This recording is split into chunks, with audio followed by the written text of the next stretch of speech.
Hi, I'm Jordan from Kettner Creative. In this video, we're going to show you how to set up and connect the Shure MV7 microphone with the Mackie ProFX10v3 audio mixing console. This is a great setup for live streaming, group podcasting, and home recording. This microphone is purpose-built for vocal recording, for talking head videos like this one, podcasting, and live streaming.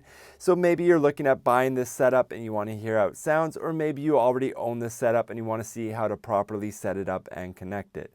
In this video, we're also going to answer whether or not you need an inline preamp like a Cloudlifter with this microphone, or does the mixer have enough power in it to power a heavy dynamic microphone like the Shure MV7. If you are looking for pricing or specs, if you're looking to buy this setup, please check out the links down in the description below, where you'll find current up-to-date pricing at the top online retailers to make sure that you are getting the best price possible if you're looking at buying anything that you see in this video.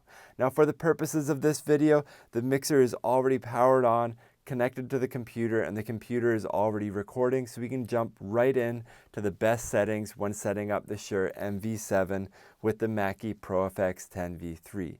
Before we connect this microphone, we need to talk about mic placement and performance of the microphone. The best recommendation for this microphone is to stay within about a fist distance of the microphone. If you're farther back from the microphone, you're going to have to overcompensate by turning up the gain or volume from the mixer, and the microphone is going to feel very edgy and sensitive, and you're not going to achieve the recording that you're looking for.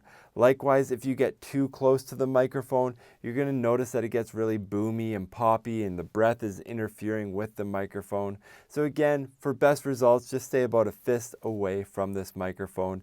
For bonus points, you do want to keep it just a little bit off axis, so the majority of the air leaving your mouth is going past the microphone and not right into the diaphragm of the microphone.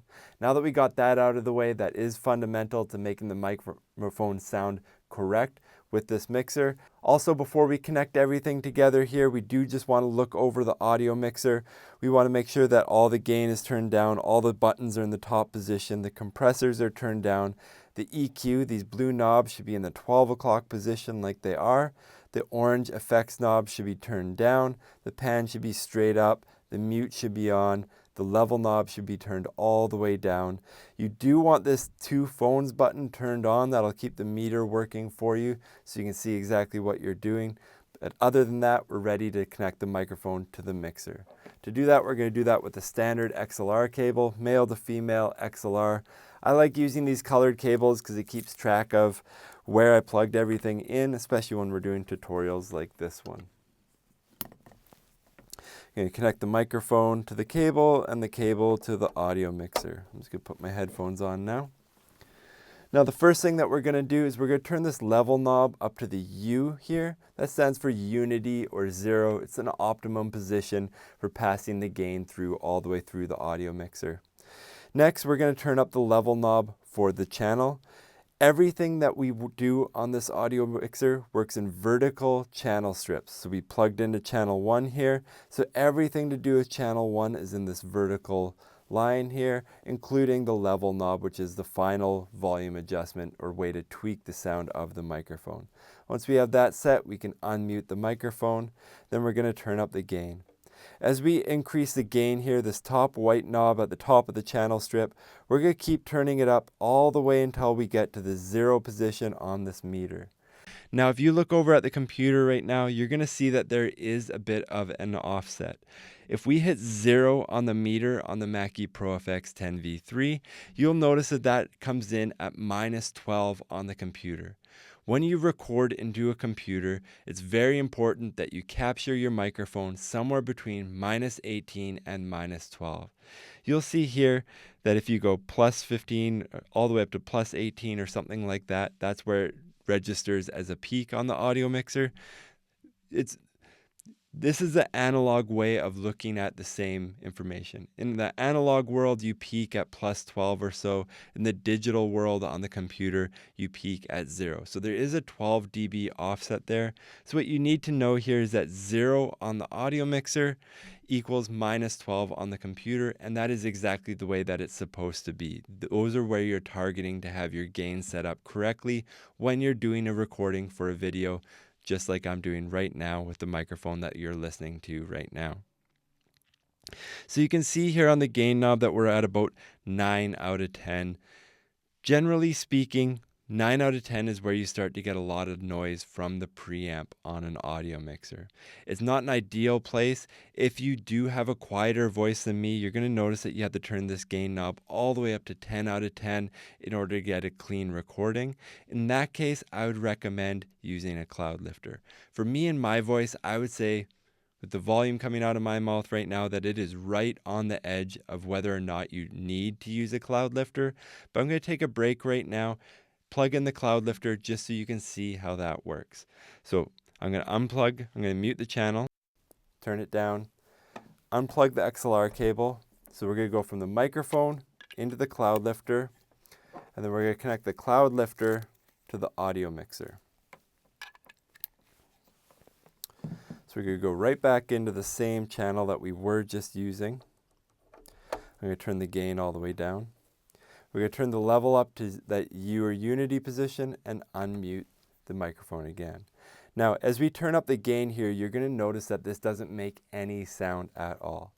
You need to power the Cloudlifter or any other brand of inline preamp that you're using. And to do that, we're going to turn on phantom power on the audio mixer. That will power this box, which should hopefully reduce the amount of gain that we need for the Shure MV7. So I'm going to turn that on now. Now as I increase the gain here, we're going to turn it up until we get all the way to 0 on the meter again. You're going to notice that we do it with a lot less effort from the preamp. Now we're at about 55%, maybe 52%, just over the halfway mark on the preamp.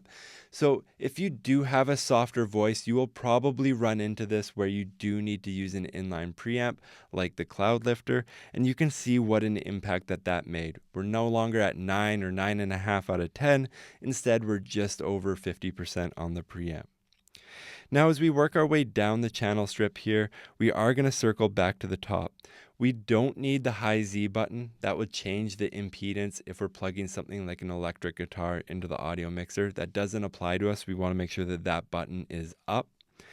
The low cut here will roll off the low end of the microphone. This is extremely common for almost any vocal recording. The only exception would be if you're just one person talking into the microphone and you want that full frequency response, then I say leave it off. Even then, 9 times out of 10, you do want to turn it on. I turned it on now, and it does just tidy up the voice a little bit. Basically, it takes this microphone out of anybody's subwoofer. If they're listening to you on a system that has a subwoofer, just makes it sound a little bit more clean and is recommended for almost any vocal application. Next, Mackie has a 1-knob compressor here. This compressor has a fixed 6:1 compression ratio. So as we turn this compressor up, you'll notice that it gets a lot more squishy, and you'll notice that the meter comes down a little bit from 0 because everything over the threshold that we're setting, as we increase this knob, we're decreasing the threshold, and as our volume goes up, it will now get compressed 6:1. On the Mackie, basically what that means is I'm going to turn that up to about 30% or so, a third of the way. You don't want to over compress a vocal. The benefits of compression is that it will narrow the dynamic range and make it a bit more predictable. It'll make you sit in the same volume range with less mixing on the audio mixer. The downside of using a compressor is that it can take a lot of emotion out of the sound source. So if you are over compressing, it'll make the person that you're recording sound really flat and without character. So you don't want to rob personality out of whoever you're recording. So I don't really like going up, definitely not past 50%, but somewhere between 30% and 50% I'd say is a pretty common usage for this 1-knob compressor. Next, we have the 3-band EQ. Now, with EQ, I would say less is more, generally speaking. If you don't hear the change, or if you don't hear what you're expecting to hear, just put it back to the default position, because it does make a pretty big difference, and it's easy to get a recording captured poorly if these are too far out of place. At the top on the high end here, this is dealing with the 12,000 kilohertz. So those are the more sibilant frequencies.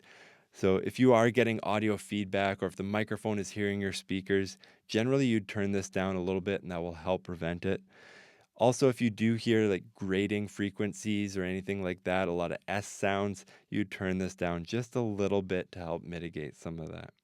If you are looking for more vocal clarity, if it just sounds a pinch muddy to you, and you've moved the microphone around and you just can't get it sounding a little bit more natural, you can turn up the mid here. The 2.5 kilohertz is right in the middle of the main intelligibility range of the human voice. So by turning up the 2.5 kilohertz, something like that, just a small little change, will help to make it just a little bit more intelligible and more clear to understand what your person that you're recording is saying. The low cut here, or the low knob, deals with the 80 hertz. Again, we already rolled off at the 100 hertz, so if you do want to just roll off just a little bit more of that low end to clean up the microphone, again, just to make it just a little bit more clear, you'd roll it down just a little bit like that. Something like this is a very common 3-band EQ setting. Generally, you may or may not use this, or it might just be kind of ruler flat like the factory default. Something like that in that range is very common, unless you're trying to achieve something completely different and you know what you're doing and you're wanting to experiment a little bit more. Something like this is typically where I'll record most vocal podcasts or something like that. Next, we do have the effects send. If you are doing something involving music, you would turn this up. You can unmute the effects, then you can turn up the level. And right now you can hear that we're using some type of a slapback reverb or effect 24. You can change this.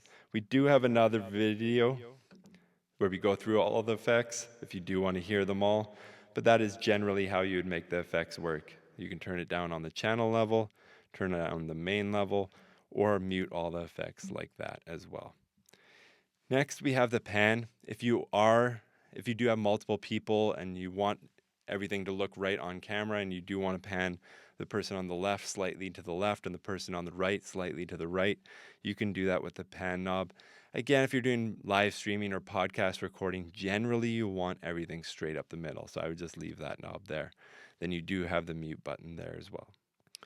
So that's how I would set up the Shure MV7 with the Mackie ProFX10v3. We do have other videos on how to do podcast recording with this mixer, live streaming with this mixer, how to plug your phone and all that into this audio mixer, but these are the settings that I would use with the Shure MV7. If you have any questions about anything that we did not cover in this video, please leave a comment down in the comment section below. Again, if you are looking for pricing or specs for anything that you've seen here, please check out the links down in the description below. And if you want to see more videos like this in the future, please like and subscribe. Thank you for watching.